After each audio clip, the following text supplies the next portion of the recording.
Tiga tokoh dalam Alkitab yang tidak pernah mati. Tidak ada yang pasti di dunia ini kecuali kematian dan pajak, tulis Benjamin Franklin dalam The Works of Benjamin Franklin tahun 1817. Namun, Alkitab mencatat ada beberapa individu yang tidak pernah mengalami kematian. Meskipun banyak yang mungkin awalnya berpikir tentang Yesus sebagai contoh, yakni figur sentral dalam keyakinan Kristen, kenyataannya Yesus memang mati sebelum kebangkitannya dari kematian.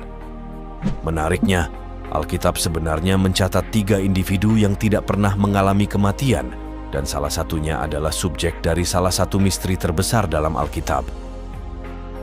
1. Henokh. Manusia pertama dalam Alkitab yang dikatakan tidak pernah mati adalah Henokh, salah satu keturunan Adam, bukan dari Kain atau Habel, tetapi dari putra ketiga Adam dan Hawa.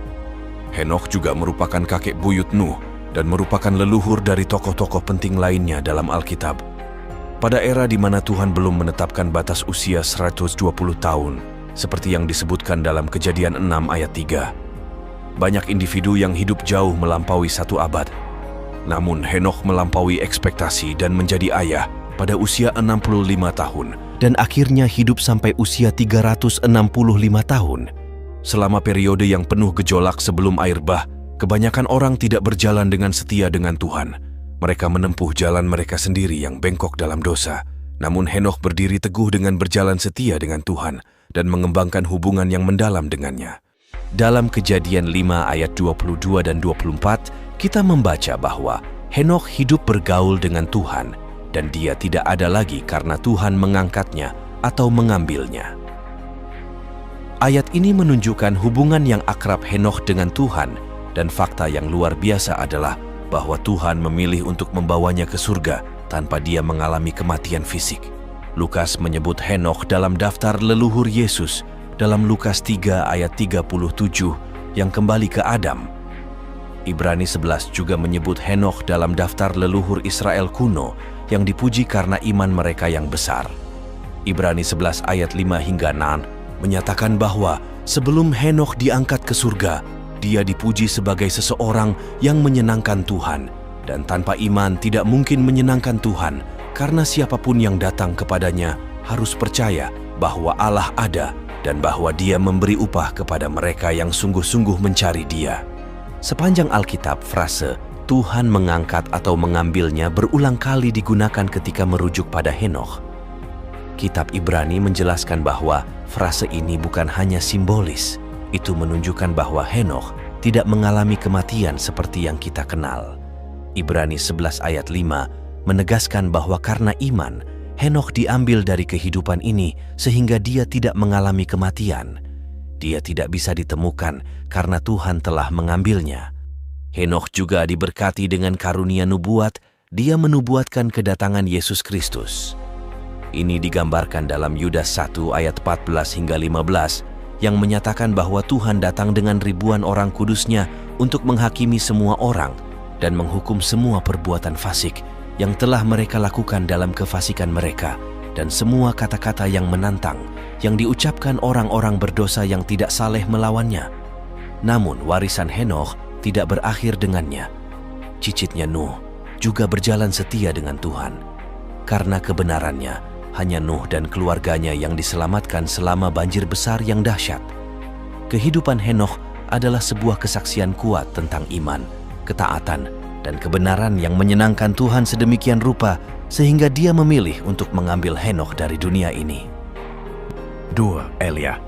Tokoh paling populer dalam Alkitab yang tidak mati adalah seorang nabi pada masa pemerintahan Raja Ahab dan Ratu Izebel di Israel. Dia dikenal karena keberaniannya dalam berbicara melawan berhala dan dewa-dewa palsu yang mulai disembah oleh orang-orang Israel. Dia juga melakukan banyak mukjizat, seperti menurunkan api dari surga untuk membuktikan bahwa Tuhan Israel adalah Tuhan yang benar. 2 Raja-Raja 1 ayat 10 hingga 12. Elia digunakan oleh Tuhan untuk membawa pertobatan dan reformasi di Israel.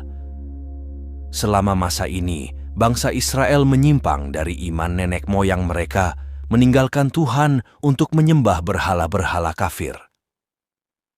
Pergeseran menuju penyembahan berhala ini dipicu oleh Raja Yerobiam yang jahat. Izebel, istri Raja Ahab, sangat setia pada penyembahan berhala dan mempengaruhi suaminya untuk membangun sebuah kuil untuk dewa kafir Baal. Langkah ini membuat banyak orang Israel tersesat dari penyembahan Tuhan yang sejati.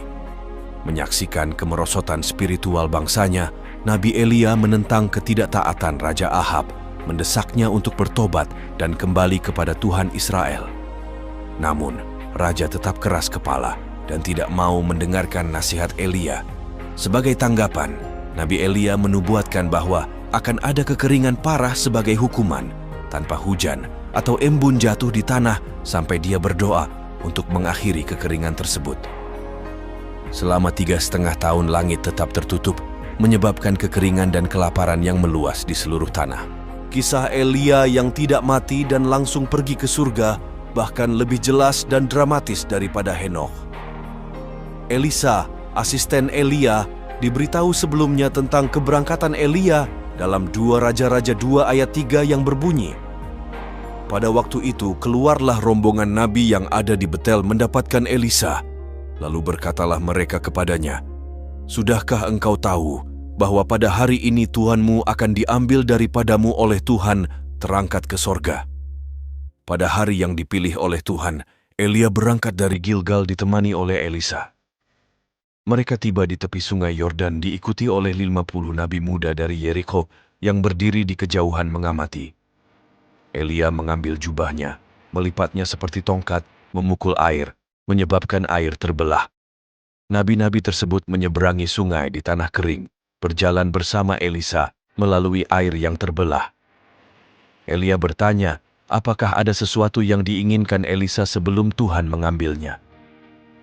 Elisa mengungkapkan keinginannya untuk mendapatkan 2 kali lipat dari roh ilahi tuannya. Elia meyakinkan bahwa meskipun itu adalah permintaan yang besar, itu akan diberikan jika Elisa menyaksikan kenaikan tuannya ke surga. Saat mereka melanjutkan percakapan, sebuah kereta berapi yang ditarik oleh kuda berapi tiba-tiba muncul, memisahkan mereka. Elia naik ke surga dalam angin puyuh, seperti yang digambarkan dalam 2 Raja-Raja 2 ayat 11. 3. Melkisedek. Misteri identitas Melkisedek adalah salah satu teka-teki yang paling menarik dalam Alkitab. Dianggap secara luas sebagai misteri terbesar dalam kitab suci. Peran Melkisedek dijelaskan lebih lanjut dalam Ibrani 6 ayat 19 hingga 20. Ayat-ayat ini menyatakan bahwa Yesus Kristus setelah kebangkitannya memegang posisi imam besar menurut peraturan Melkisedek. Terjemahan Moffat menyederhanakan hal ini dengan menyebutkan bahwa Yesus memegang status setara dengan Melkisedek, digambarkan sebagai memiliki kedudukan yang sama. Jadi, siapakah Melkisedek? Pertama, perlu dicatat bahwa dalam Perjanjian Lama dan Baru, sosok enigmatik Melkisedek melayani sebagai imam Allah yang maha tinggi, seperti yang dijelaskan dalam Kejadian 14.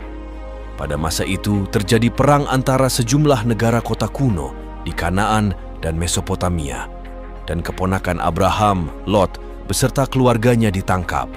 Ketika salah satu orang Lot berhasil melarikan diri dan menyampaikan berita ini kepada Abraham, Abraham bertindak dengan mempersenjatai 318 pelayannya sendiri dan mengejar para penyerbu.